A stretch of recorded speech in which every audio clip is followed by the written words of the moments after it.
Et nous sommes de retour au plateau pour la dernière partie de cette émission. Nous abordons notre quatrième sujet, Togo.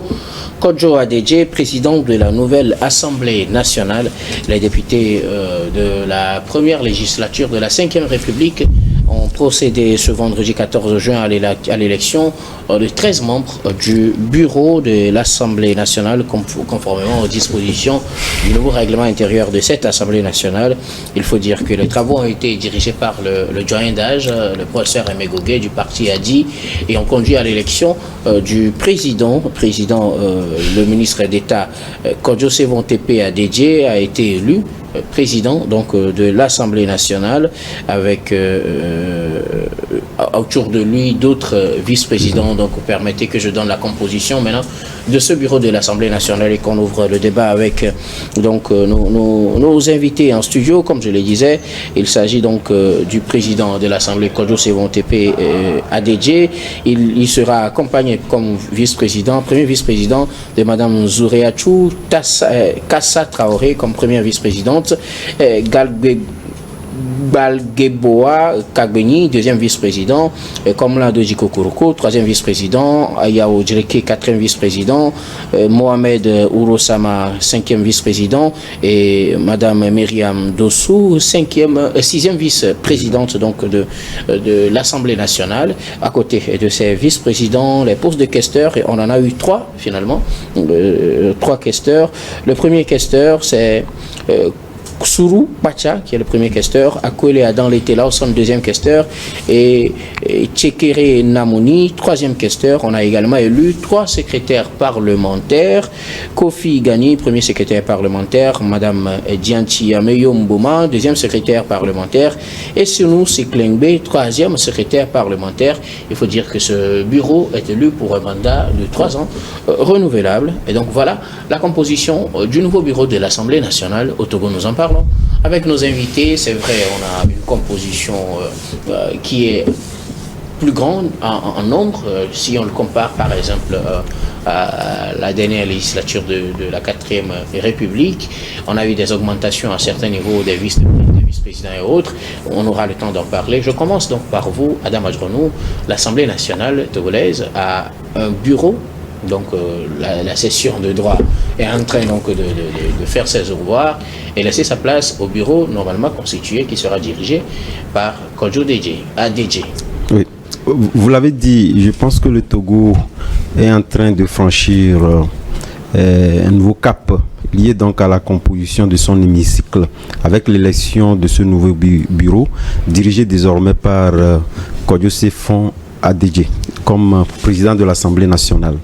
Il faut faire remarquer que nous rentrons de plein pied dans cette 5e République. Si c'est vrai que nous avons le règlement intérieur qui définit en tout cas la composition du bureau, il n'en demeure pas moins de pouvoir comprendre, et vous l'avez si bien mentionné, puisque lorsque nous le comparons avec la législature dernière qui était donc dans la 4e République, nous avons 4 membres. Lorsque nous prenons les vice-présidents, on en avait 4. Nous en avons aujourd'hui 6. Ça veut dire quelque part que ça a pris en compte l'effectif actuel de l'Assemblée, notamment les 113 députés.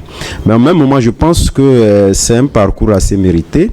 C'est vrai qu'avec l'élection d'Adedje, où certains s'y attendaient le moins, même si les gens n'étaient pas dans le secret des dieux, quelque part, prouve à suffisance que le numéro 1 togolais, notamment le président du parti Uni, ne veut pas se faire dicter donc les opinions liées à certaines, en tout cas, opinions qui ont émergé entre-temps sur la personnalité de M.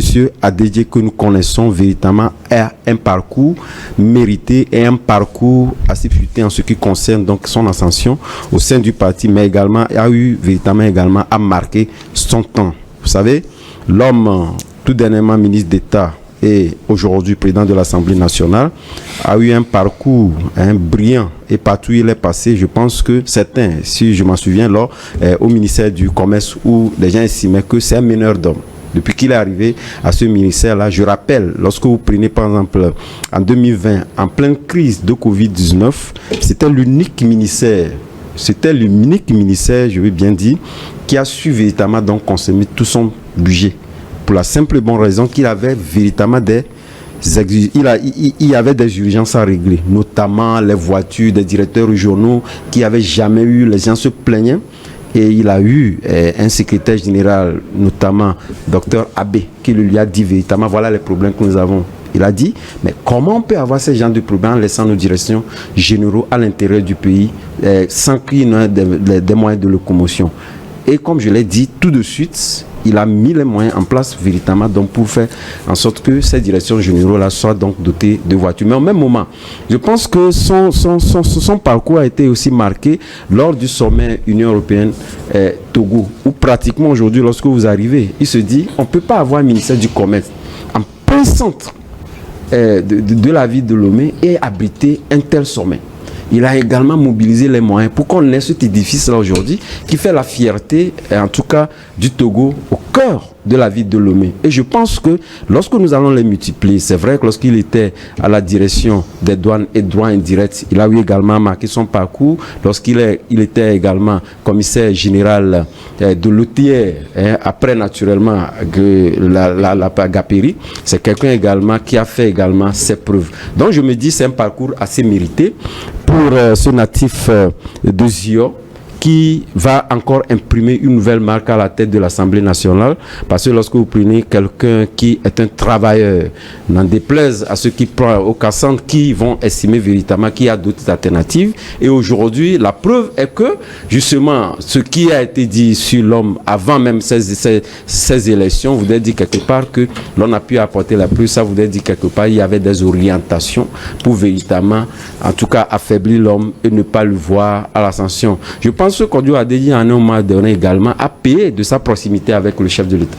Sa proximité avec le chef de l'État, de toutes les façons, il ne l'a pas en tout cas acheté. Il a mérité du point de vue du travail qu'il a eu donc à faire. C'est vrai qu'il y a des éléments, lorsque nous prenons la parole, il serait très difficile véritablement de pouvoir égrener tout ce parcours de l'homme.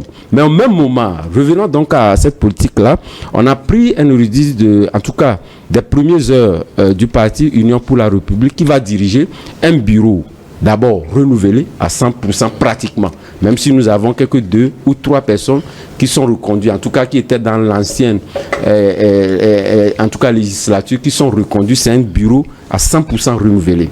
Et ce bureau également, comme je l'ai dit, Kodio Adéji est obligé aujourd'hui de composer, en tout cas de travailler avec certains ou lorsque nous remontons un peu l'histoire, parce que ceux-là, lorsque vous les prenez, Myriam Dossou, Kukuruku, certains, en tout cas, tout le bureau, il y en a, parmi eux, ou les gens, en tout cas, ceux qui ont vraiment mouillé le mois par le passé, estimaient que ceux-là, en termes politiques, sur le plan politique, n'ont pas été connus à ses débuts. Donc aujourd'hui, ils sont appelés à pouvoir donc diriger la politique pratiquement de ce pays. En tout cas du parti uni. Mais également, ce qu'il faut faire remarquer également, c'est un bureau 100% uni.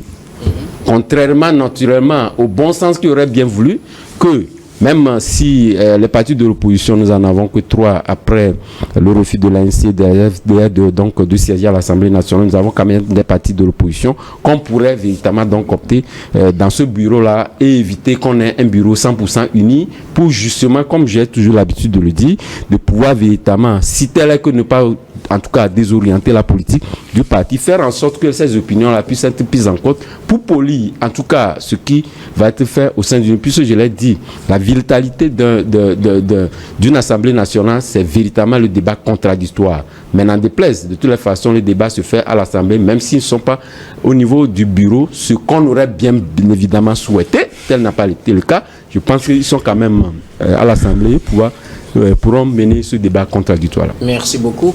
À vous, Adam, d'avoir donc planté les décors à ce sujet. Je viens à vous, Louis Kamako. L'Assemblée nationale togolaise a son nouveau bureau. Ce nouveau bureau est dirigé par Kodio Adéji. Oui, bien évidemment. Ce qu'il faut remarquer, c'est que s'il y a un militant d'Uni à qui les choses sourient, qui a le vent en poupe, ces dernières années, c'est justement M. Adéji. Parce que quand vous voyez l'actualité de ces derniers temps, je crois que même il y a de cela 4 ans, beaucoup de rumeurs l'annonçaient, candidat du parti uni à la présidentielle de 2020. Donc il était était pressenti candidat à l'époque. Ça veut dire que pour beaucoup, il était le dauphin providentiel de Faure Gnassingbé. Il était celui-là qui devait succéder à Faure Gnassingbé à la présidentielle de 2020. Et on sait que quand on voit aujourd'hui la configuration du parti, quand on voit aujourd'hui comment est-ce que l'UNI a pu arriver à s'enraciner sur le sol togolais, il suffit juste que le candidat soit présenté pour que il remporte les élections. Donc en 2020, il était pressenti comme étant le successeur de Faure Gnassingbé. Maintenant, je le dis qu'il a le vent en poupe et il fait partie des hommes de confiance du président Faure Gnassingbé. Il se retrouve dans ces petits papiers parce que tout récemment, il était d'abord directeur des impôts. Après, il a été nommé directeur ou commissaire général de l'Office togolais des recettes, en fait, par intérim. Après, il a été muté de là, il a été nommé ministre en charge du commerce. Du jour au lendemain, il est devenu ministre d'État et il occupe maintenant le portefeuille. Après changement, ça veut dire que il se retrouve maintenant dans presque toutes les équipes gouvernementales. Et donc, aujourd'hui, il a le statut de ministre d'État. Je pense que Adam le disait tout à l'heure et la précision en vaut certainement la peine. Et aujourd'hui, il se retrouve au perchoir. Donc, je pense que il gravit les échelons. Et il est en roue libre. Il a le vent pour, comme je le disais tout à l'heure. C'est la petite analyse d'abord que je voulais faire sur la personne du président de l'Assemblée nationale.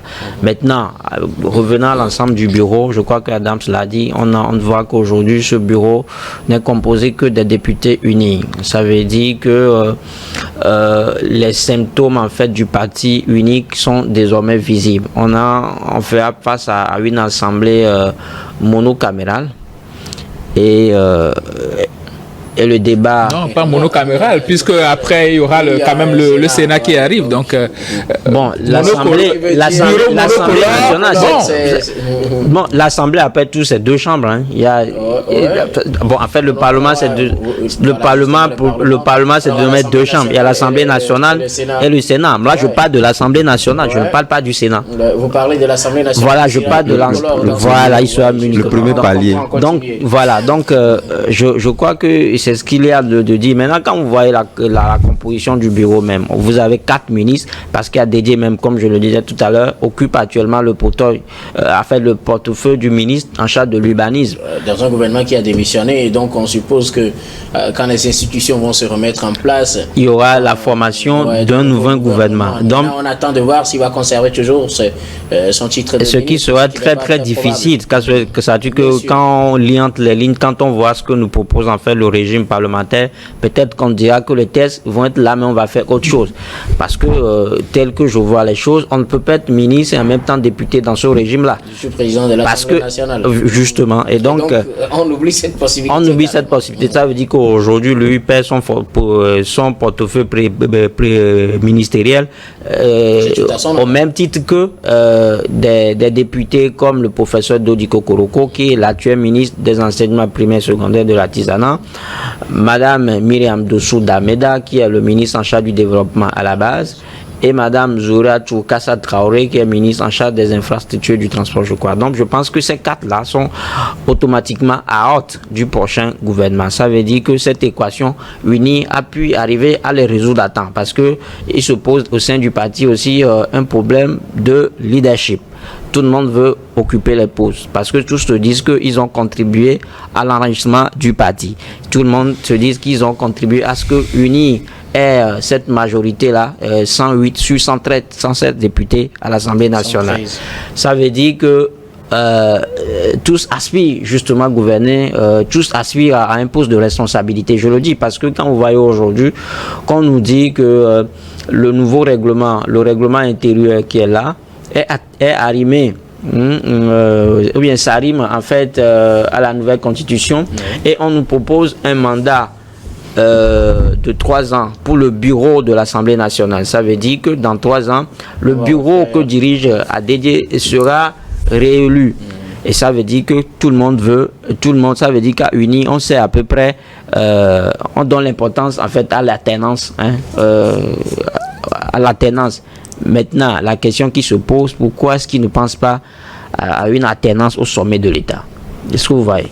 C'est la question fondamentale aujourd'hui. Ça veut dire que tout le monde est conscient de l'enjeu, qu'aujourd'hui, on ne peut pas avoir les mêmes têtes, les mêmes personnes à la tête d'une telle institution pendant longtemps. Et quand vous voyez aujourd'hui ce qui se passe, c'est comme c'est un jeu de pions, c'est-à-dire que on est là, il y a que c'est un jeu de chaises en fait. Aujourd'hui, vous êtes ministre, demain vous devenez député, le lendemain vous serez peut-être directeur de cabinet, ainsi de suite. C'est de ça qu'il est question, parce que quand vous voyez aujourd'hui ceux qui travaillent avec le chef de l'État, ceux qui sont autour de lui, ceux qui ont travaillé à ce qu'on ait cette nouvelle constitution, c'est des gens qui en réalité hier étaient entre guillemets en disgrâce avec le pouvoir. Mais aujourd'hui, c'est eux qui sont revenus devant de la scène, c'est eux qui ont donné, c'est eux qui ont expliqué, ou bien prouvé par A plus B, que la nouvelle constitution, qui constitue jusque-là une pomme de discorde, qui est toujours contestée, est bonne pour les Togolais. Donc ça veut dire que, et comme je le dis, c'est un jeu de chaises, et que tout porte à croire que c'est une équipe en fait, c'est une équipe qui dirige le pays. Aujourd'hui, quand on n'est pas ministre, on est peut-être DG quelque part, et du jour au lendemain, on peut retrouver des directeurs de cabinet. Donc c'est pour ça, je dis que ce qui se passe n'est pas du tout prometteur pour le pays, parce que je l'ai dit tout à l'heure avec la composition. Vous auriez aimé qu'il y en ait, par exemple, comme président de l'Assemblée, un certain... Non, ou bien Madame Adjamago. Non, bien avant d'arriver là. C'est-à-dire qu'aujourd'hui, quand vous voyez la manière dont les élections sont passées, il y a des candidats d'opposition qui ont décrié, qui ont crié à la fraude énorme, et des gens même sont allés exhiber certaines fraudes. Il y a un parti. Que leurs preuves n'ont pas été validées. Justement. Qui valide les requêtes. Voilà. Et ça aussi, c'est un autre paire de manches. Et c'est pour ça que je dis que si nous voulons faire les choses correctement, on doit à un moment donné tenir compte de l'assentiment de tout un chacun. Parce que quand vous êtes dans un régime, surtout parlementaire, et que sur 113 députés, ça je le dirais, 113 députés, vous avez jusqu'à 108, ça laisse à désirer. C'est-à-dire que c'est une mauvaise image qu'on reflète à l'étranger. Est-ce que vous voyez? Non, attendez, surtout que ces élections, c'est-à-dire que surtout que les élections auxquelles sont issus ces députés ont été contestées et sont toujours contestées par une partie de l'opposition. Ça veut dire qu'on aurait pu refaire les choses autrement. C'est-à-dire que de telle sorte que l'opposition gagne. Oui, maintenant. Et ça ne laisse pas là. Maintenant, la cerise sur le gâteau. Un jeu de chaises musicales où on prend un. Non, et la cerise sur le gâteau, c'est que sur les 5 sièges qui reviennent à l'opposition, il y a 2 qui ont boycotté. Ça veut dire qu'il y a un malaise profond. On ne les a pas obligés à démissionner, mais c'est parce qu'ils se disent que c'est une décision. Ouais, juste parce qu'ils se disent qu'ils ne peuvent pas cautionner l'injustice. Il ne peut pas cautionner, il ne peut pas. C'est quoi l'injustice? Il ne peut pas dénoncer, il ne peut pas faire une chose en même temps son contraire. Aujourd'hui, je l'ai dit tout à l'heure, on nous dit que tout ce qui se fera sous la coupole de la nouvelle constitution. Mais et c'est tout à fait normal. Et cette constitution-là, c'est ce que dénoncent les opposants. Et donc, dans un pays où on veut que les choses soient faites dans les règles de l'art, j'aurais souhaité, moi, qu'on fasse tout pour que, au moins, les 2 opposants-là qui ont boycotté l'Assemblée intègrent en fait le Parlement. Et c'est au parti Unir de le faire. Mais si on peut le faire, on doit le faire. L'Unir a toujours créé de cadre permanent de concertation, de dialogue et tout cela. C'est le gouvernement peut-être. Bon, nous sommes dans un parti État, ça je le dirai jamais assez. Donc il revient peut-être au parti de faire des micmacs pour faire venir ces 2 opposants-là. C'est pour ça, c'est là je. Est-ce que là aussi on ne créerait pas un autre scandale? Scandale à quel niveau? Il n'y a pas de scandale. Est-ce que les revendications de ces 2 ou bien des revendications de ceux qui boycottent l'Assemblée ne sont pas légitimes?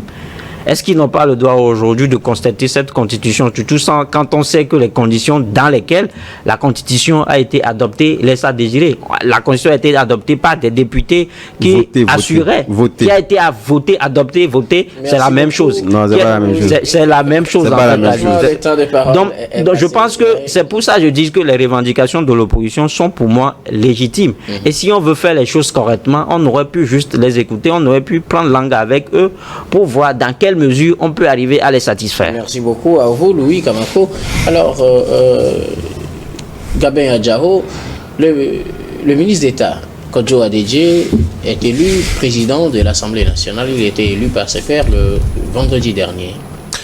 Oui, c'est tout à son honneur. Le ministre Sévan Tepe Adedje, vice-président en charge de la région maritime du Nil, il a été élu président de l'Assemblée nationale. Vous savez, qu'un homme marche, il laisse des traces. Et c'est par rapport à cela qu'on te juge, c'est par rapport à cela qu'on te nomme quelque part. Et quand on gagne les élections, chaque parti dirige. Et on dirige avec qui? Avec les hommes de confiance, avec les hommes à même de porter le projet que vous avez. Et M. Adedje, c'était quelqu'un qui a toujours été téméraire, c'est un bosseur vrai, et tout le monde le sait. On l'a connu comme inspecteur de douane.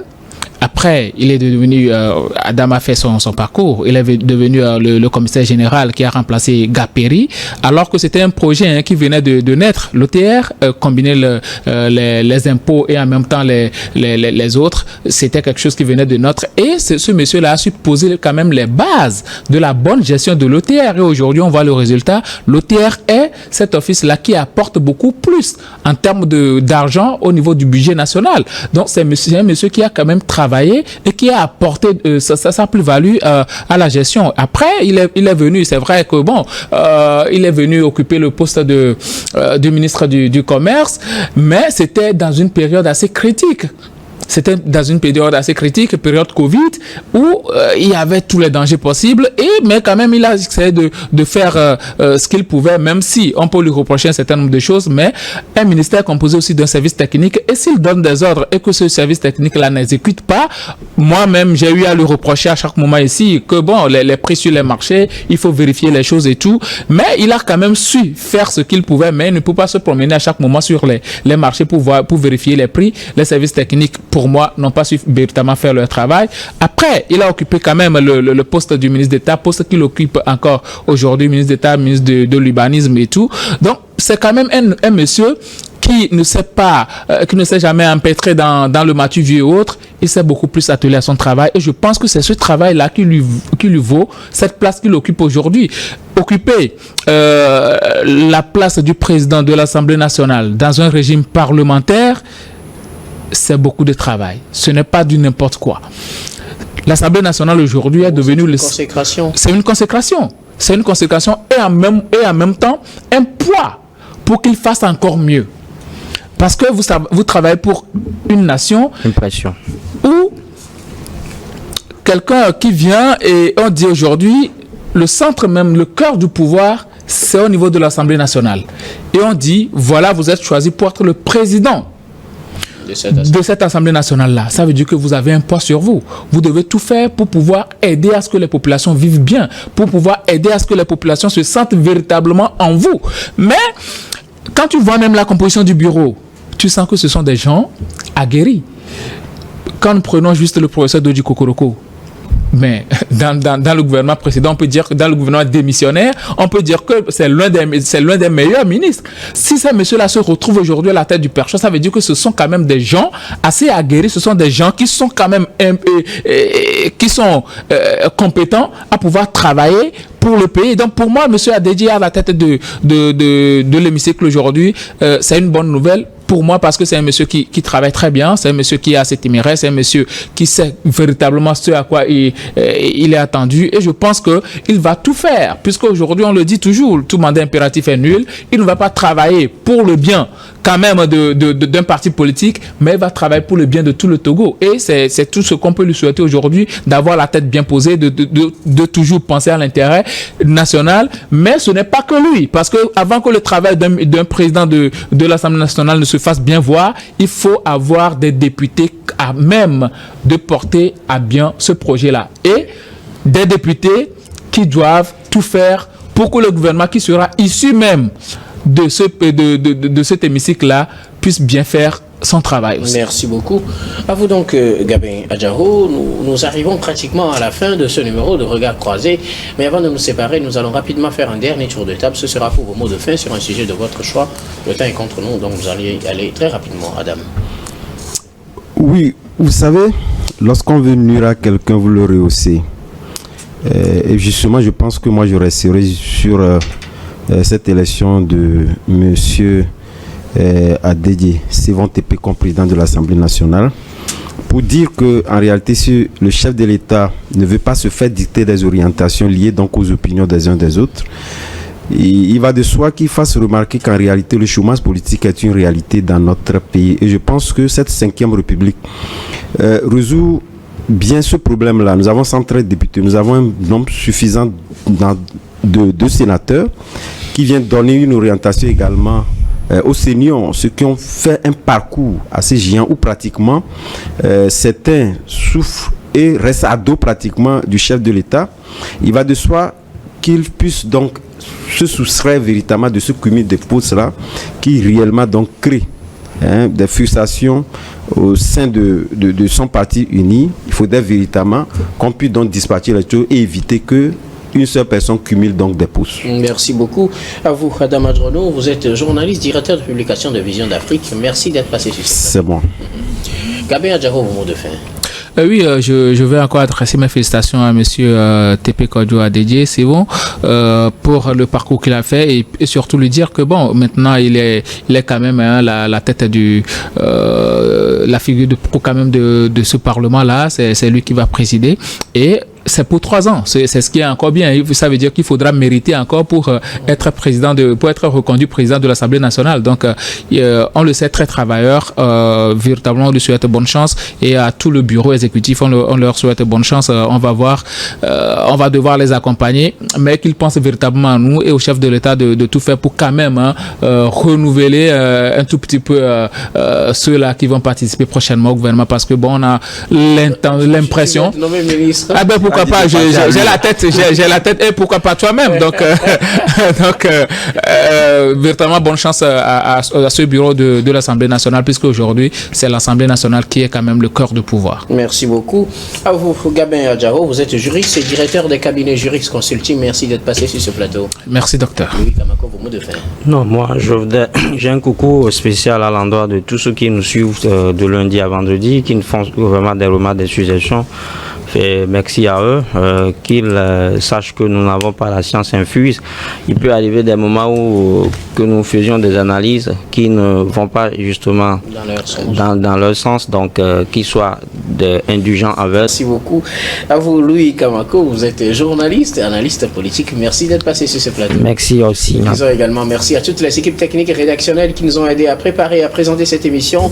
Merci beaucoup à Classe Pinyang à la réalisation, à Gaston Afagnou, Senyo Wampa, Richard Amédessou à la diffusion. Un grand merci également à Stéphane Kouonou à la caméra. Surtout merci à vous, très chers téléspectateurs, de nous avoir suivis. C'est la fin de ce numéro de Regard Croisé. L'émission Regard Croisé vous retrouve demain pour un autre numéro.